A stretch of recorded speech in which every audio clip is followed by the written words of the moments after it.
And this gas slides right here. Just have to go back, forward and back. And that's a laser pointer. I don't need that. But it's pretty hard to do from here. And then you can see your slides right down there. Yeah.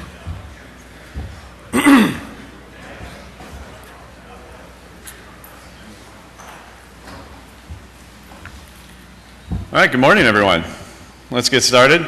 Thanks for being here again, and thanks for your attendance yesterday and the great dialogue we had with all of our panelists and experts throughout the day. I thought it was an excellent day of sharing ideas and insights and even a little friendly debate here and there. Clearly, things in the inverter world aren't settled yet, so maybe we'll get some more of that today. That was I think, entertaining and also really useful for us to hear how things are developing in the throughout the solar industry. A few housekeeping things. Our keynote address this morning will run till 9:30. There's a bit of a misprint. It is accurate in the agenda here in your guide, but back here it says 9:50. But we are going to 9:30, then right into the financing session after that. Also, just so you all know, we are live streaming this on our website, greentechmedia.com. So that went on all day yesterday and also today. So we are broadcasting live to our big audience of 200,000 readers. And we do have a great agenda today, so I encourage you to stick around as long as you possibly can. I mean, we're ending on a real high note with a session on financing solar, and we even have a representative from the DOE Loan Guarantee Program. So I think throughout the day you'll be learning a lot about the solar industry and all the different elements of it, all up and down the supply chain. So, and again, a thanks to all of our sponsors for supporting the conference, and we look forward to seeing you next year. We're going to be holding this in Phoenix next year in March, and it'll be our fifth event, our fifth Solar Summit, and it's been growing every year and a real successful conference for us, and I also hope for all of you attendees. So with that, I'm going to welcome our keynote for this morning from PG&E, the leading utility here in California, and clearly a visionary utility in terms of its adoption of renewable energy and particularly solar power. So with that, I'm going to hand it over to Fong Wan. He's the VP of Energy Procurement for PG&E and here to talk about PG&E and solar energy. Thanks. Welcome, Wan. Thank you very much. Good morning, everybody. It's great to be with so many friends and familiar faces here. And I'm going to launch right into it. A little bit about PG&E. We serve about 15 million folks, 5 million electric customers, 4 million gas customers, very large service territory ranging all the way from near the California-Oregon border down to Bakersfield. Stay away from that speaker. Okay. And we also have the most grid-connected PV in the whole country. And we're also subject to the most aggressive renewables portfolio standards in the whole country. We're also very honored to be ranked as the greenest utility in 2009 as well as 2010 by Business Week. And the most amazing fact is that we serve 5% of the population in the U.S., but we only produce 1% of the GHG emissions. So that's a pretty incredible stat.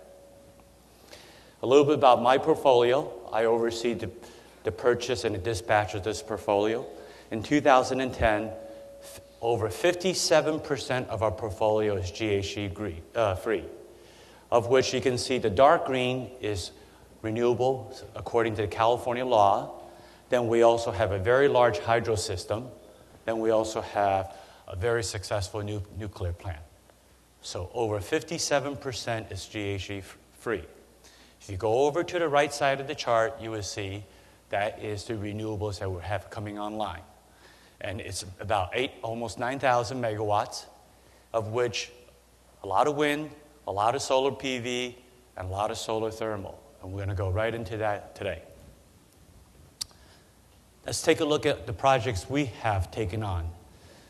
We've taken on over 100 projects, almost 9,000 megawatts. So I mapped them out for you. They're either in green or in yellow.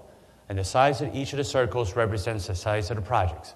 Green represents projects already coming online, and yellow represents projects that will be coming online in the next few years. And what do you see? Most of the yellows are down in California and in the Southwest. In terms of solar technology, we are very, very excited about solar thermal.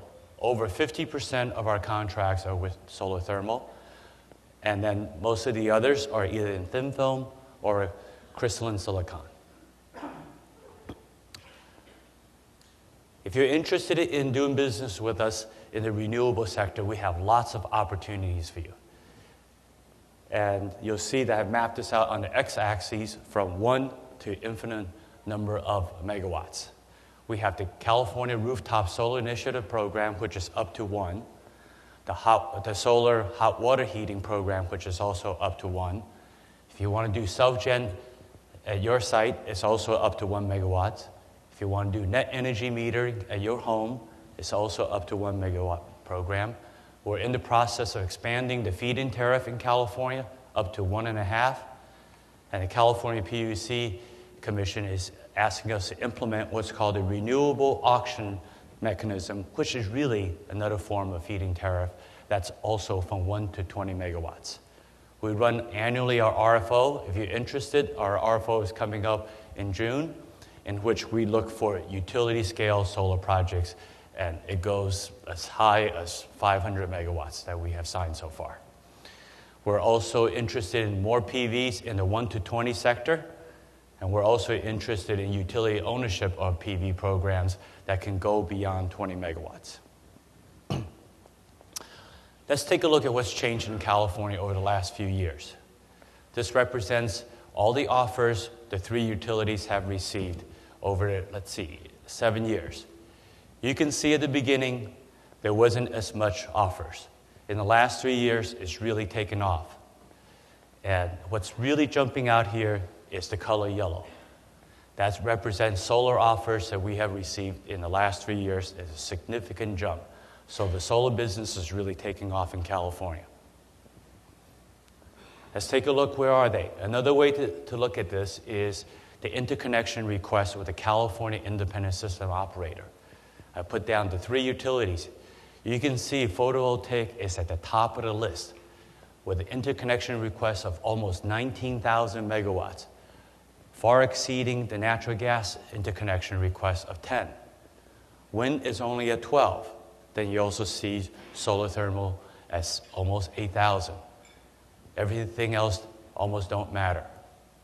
And you can also see by going through the columns that most of the solar interconnection requests are in the south, Southern California Edison or San Diego gas and electric territory.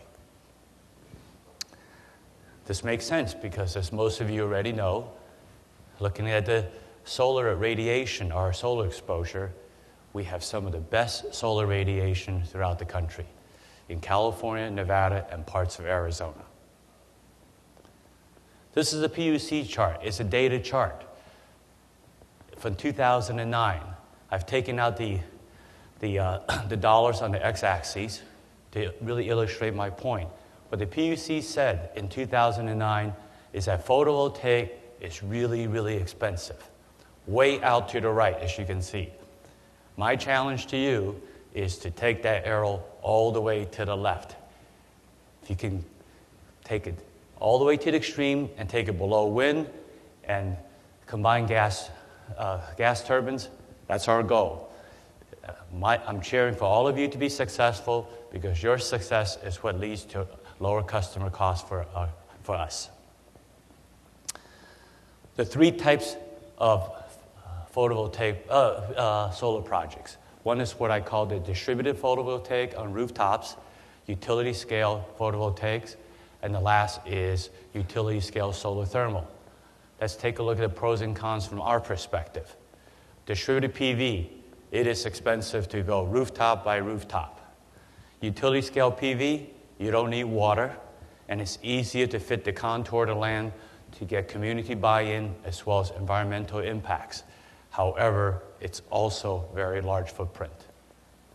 And in terms of solar thermal, we're very excited about solar thermal because of the economy of scale, the efficiency, as well as the ability to do storage and coal gas firing.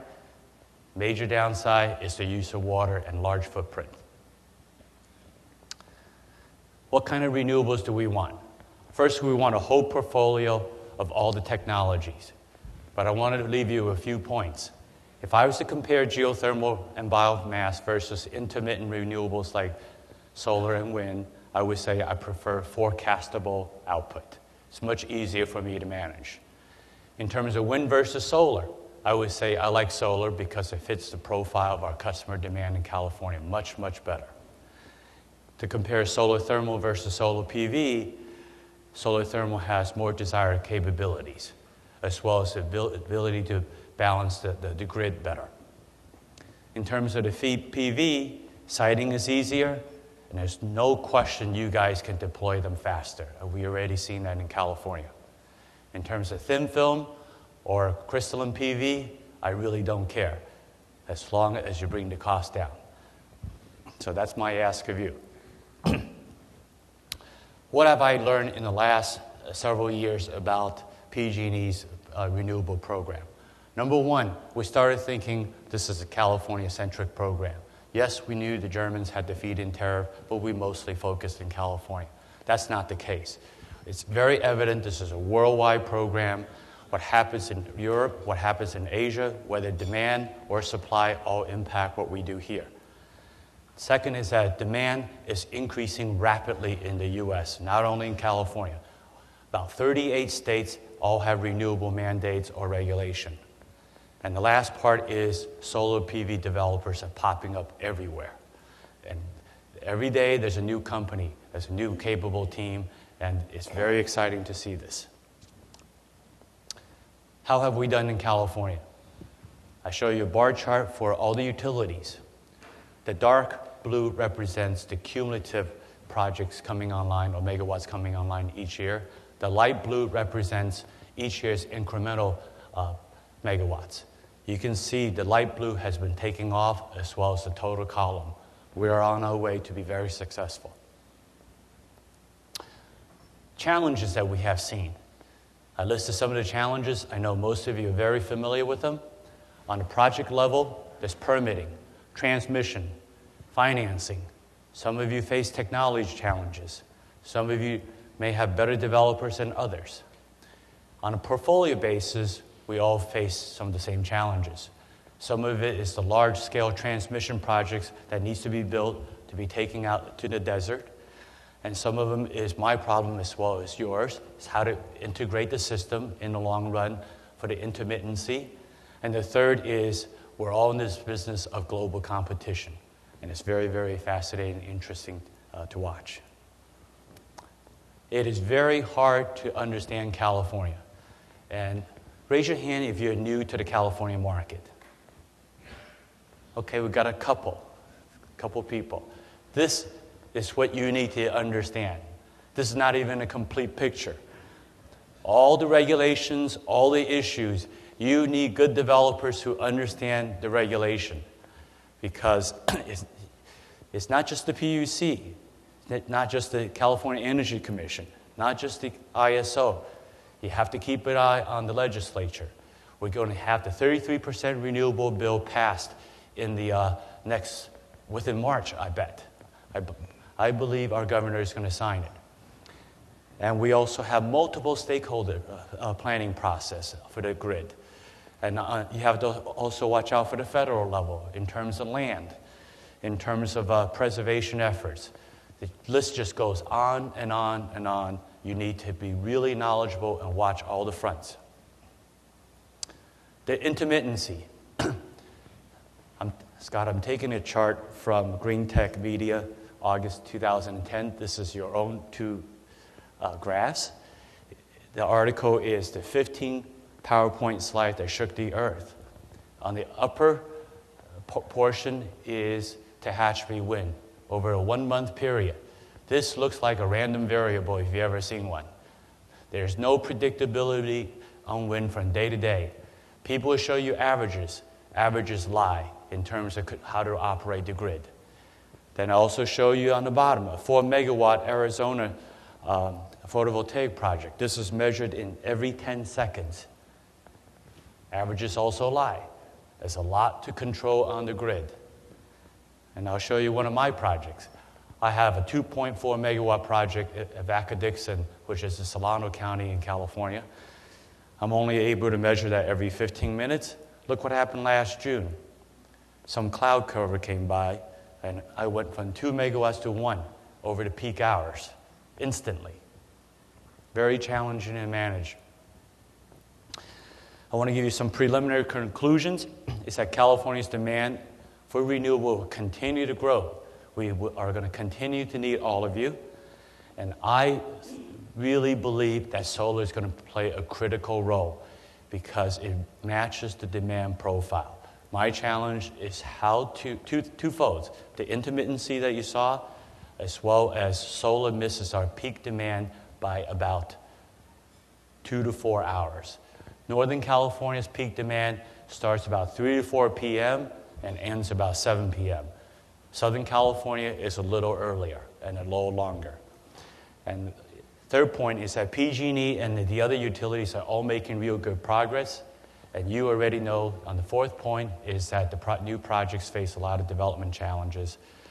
Last one is I need flexible resources. To the extent that you can generate and develop renewables that help me manage and integrate the system, that is what I need. Thank you very much. You want me to take some questions? Yeah. Questions from the audience? Hi.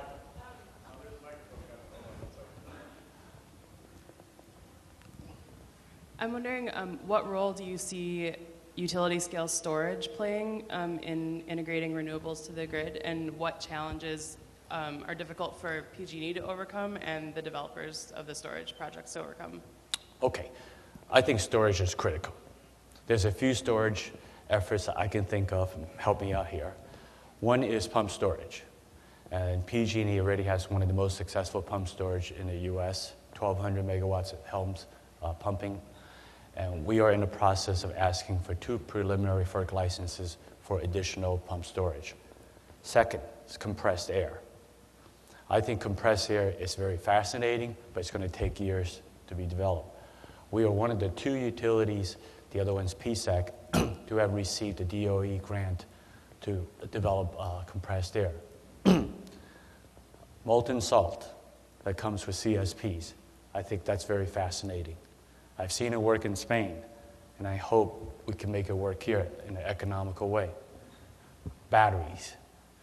I'm not convinced today that batteries can work on the utility scale basis, but I think it could work on a distribution grid basis.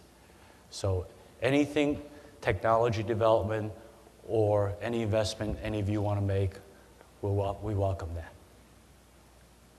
Thanks.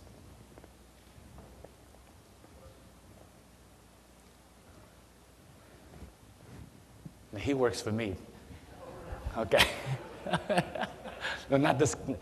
We'll go with this fellow first. Yeah, in Arizona, assuming we can generate low-cost, economical, feasible electricity, how do we get the juice to California? Excellent question. So first I want to say I'm personally interested in out-of-state power. And I believe out-of-state power is easier to develop and cheaper to construct. That's in the best interest of our customers. However, we all know the issue that's going on in Sacramento, which is out-of-state power means less in-state jobs and less of a boom to the in-state economy.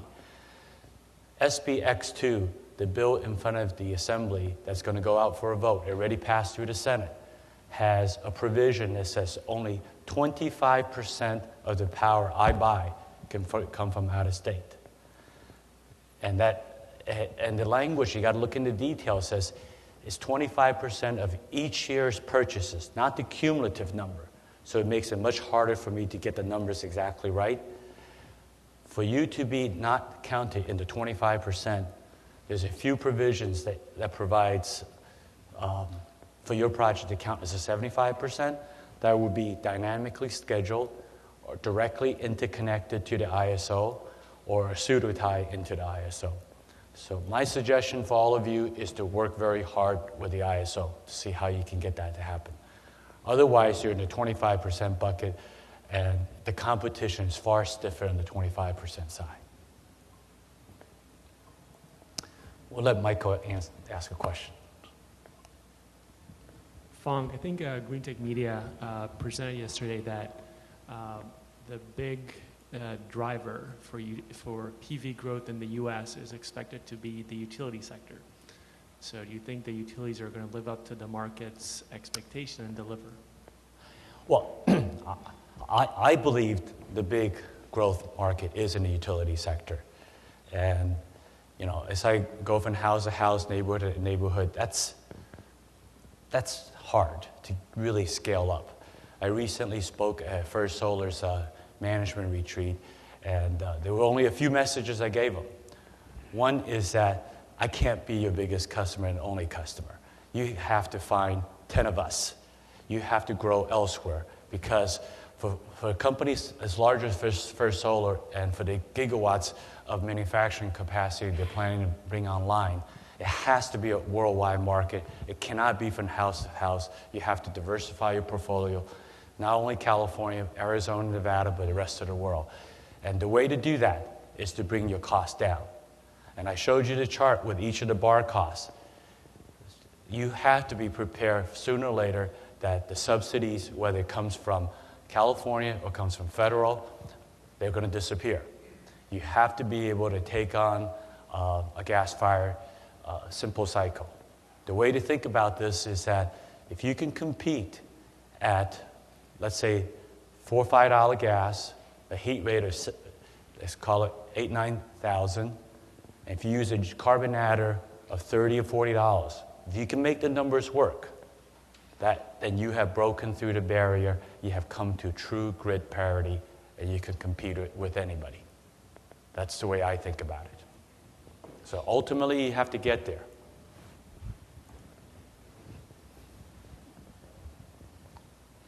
So PG&E has a big portfolio of CSP projects, and we've recently seen a few CSP projects outside your territory that had trouble getting financing and ultimately were sold off to developers that are expecting to develop them now as PV projects. So I wonder what your take is on technology switching for projects that are already in your portfolio.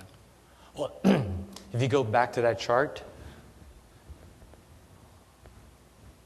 can you help me out here? Okay.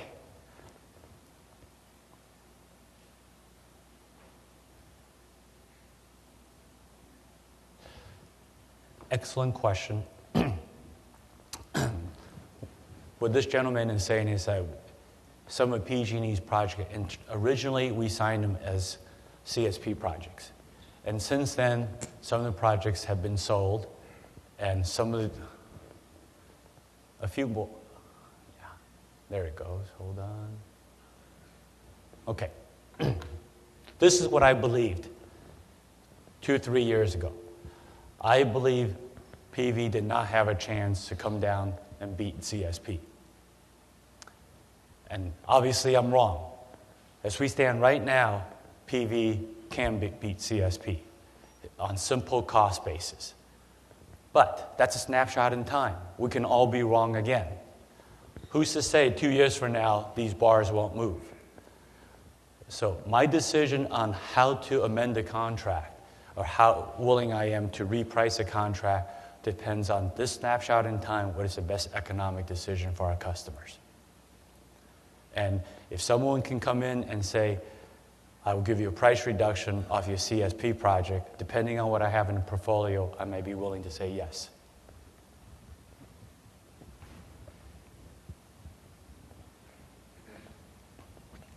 Can you comment on PGA Eny's interest in the long run in developing their own projects? Since you're in the business of selling electricity, why would you let someone else sell it instead of you? Right. Okay. So I would say we have some interest. We view ourselves as a smart part of the overall effort. Because at the end of the day, you know, I look in the mirror, I know who we are. We're a utility. And we leave the real cool, technically advanced, challenging stuff and higher return stuff to you guys. So if you watch carefully what we have done, what we have taken on is photovoltaic and wind. Those are the simplest from a technology perspective. And I doubt we'll ever go into geothermal or biomass. Mostly because when my authorized return from the CPUC is fixed, it's my job to look for business risk on projects with a lower return than the authorized, not higher.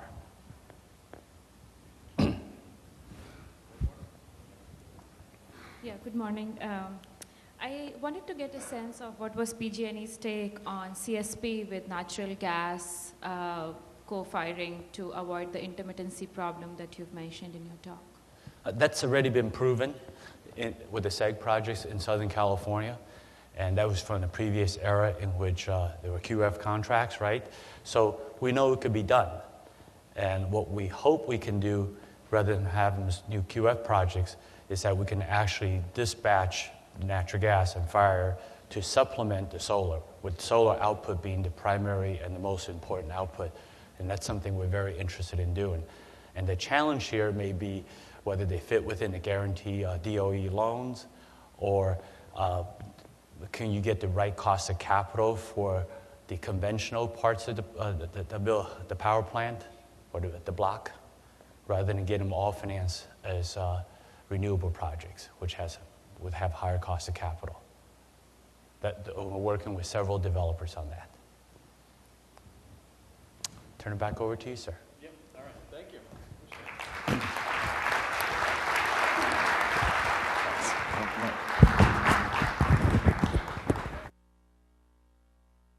Panel now. Brett, you want to bring up your speakers?